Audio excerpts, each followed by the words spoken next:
نحمدہ ونصلی علی رسولہ الکریم اما بعد فاعوذ باللہ من الشیطان الرجیم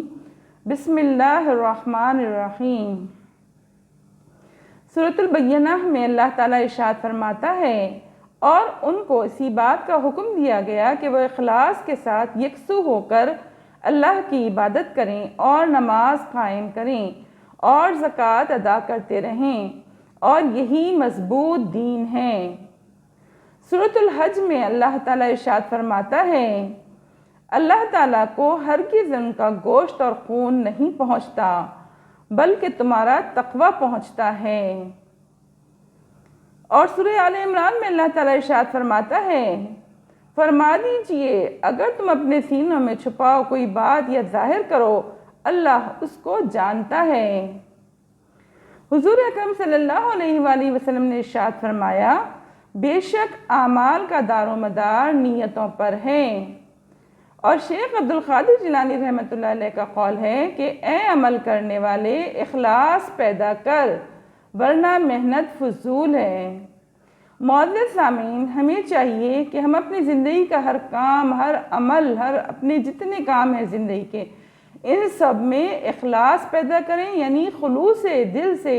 خلوص نیت سے ہر کام اللہ کی ذات کے لیے کریں ہم، تو وہ ہمارے جو عام روٹین کے کام ہیں وہ بھی ہمارے لیے نیکی بن جائے گی۔ جیسے کہ حضور اکرم صلی اللہ علیہ وآلہ مفہوم بیان کر رہی ہوں، حضور اکرم صلی اللہ علیہ وآلہ وسلم ایک صحابی کے گھر تشریف لے گئے، وہاں روشن دان بنا ہوا تھا، تو آپ صلی اللہ علیہ وآلہ وسلم نے پوچھا کہ آپ نے صحابی سے کہ یہ کیوں بنوایا؟ صحابی نے عرض کی یا رسول اللہ صلی اللہ علیہ وآلہ وسلم یہ میں نے اس لیے بنوایا ہے کہ یہاں سے ہوا اور روشنی آتی رہے۔ تو حضور اکرم صلی اللہ علیہ وآلہ وسلم نے ارشاد فرمایا کیا ہی اچھا ہوتا کہ تم یہ نیت کر لیتے کہ یہاں سے اذان کی آواز صاف سنائی دے۔ تو معزز سامعین، ہمیں چاہیے کہ ہم اپنا ہر عمل خالص اللہ کی ذات کے لیے کریں۔ ایک عام سی مثال خواتین کی دیتی ہوں میں، جیسے اکثر جگہ میں نے دیکھا خواتین کھانا پکاتے ہوئے کانوں میں ہینڈ فری لگا لیتی ہیں، ہلکا ہلکا گنگناتے ہوئے، گانا گاتے ہوئے یا کچھ بھی گاتے ہوئے اس طرح سے کھانا پکا رہی ہوتی ہیں۔ تو معزز سامعین، جب ایسا کھانا پکے گا جو ناچ گانے کے ساتھ پک رہا ہے تو اس کھانے میں پھر شر شامل رہے گا۔ جب وہ کھائیں گی اولادیں تو نافرمان رہیں گی، شوہر کھائیں گے تو وہ صراط مستقیم پر کیسے رہیں گے؟ خواتین کو چاہیے جب بھی وہ کھانا پکائیں تو وہ اپنے سر کو ڈھک لیں، اس نیت کے ساتھ کہ بال کھلے ہوتے ہیں تو رحمت کے فرشتے پاس نہیں آتے۔ اگر وہ اس نیت سے سر ڈھک کر کھانا پکائیں گی تو اجر و ثواب بھی پائیں گی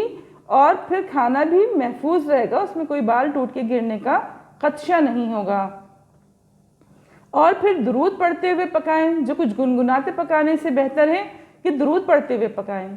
جب درود پڑھیں گے تو آپ پر رحمتیں برکتیں نازل ہو رہی، پھر جو کھانا یہ پکے گا تو جس کے پیٹ میں بھی یہ کھانا جائے گا وہ نور بنے گا، پھر اولاد بھی فرما بردار رہے گی اور شوہر بھی صراط مستقیم پر رہے گا۔ یہ دنیا کی ایک عام سی مثال میں نے دی ہے کہ ہم کس طرح سے اپنے اعمال میں اخلاص پیدا کر سکتے ہیں۔ بخاری و مسلم کی حدیث ہے، نبی اکرم صلی اللہ علیہ وآلہ وسلم اپنے رب تعالیٰ سے روایت فرماتے ہیں کہ اللہ تعالیٰ نے نیکیاں اور برائیاں لکھیں اور پھر ان کی وضاحت فرمائی کہ جو آدمی کسی نیکی کا ارادہ کرتا ہے مگر اس کو نہیں کر پاتا تو اللہ تعالیٰ اس کی ایک کامل نیکی لکھ دیتے ہیں، اور اگر ارادہ کر کے اس کو کر گزرتا ہے تو اللہ تعالیٰ 10 نیکیوں سے لے کر 700 گناہ تک بلکہ اس سے بھی کئی گنا زیادہ نیکیاں اس کی لکھ دیتے ہیں۔ اور اگر وہ برائی کا ارادہ کرتا ہے مگر اس کو کرتا نہیں تو اللہ تعالیٰ اس کی بھی ایک کامل نیکی لکھ لیتے ہیں، اور اگر ارادہ کر کے اس کو کر لیتا ہے تو اللہ تعالیٰ اس کی ایک برائی لکھ دیتے ہیں۔ تو معزز سامعین، اعمال کا دار و مدار نیتوں پر ہے، اور اعمال میں اخلاص کی مثال ایسی ہے جیسے انسانی جسم میں ریڑھ کی ہڈی،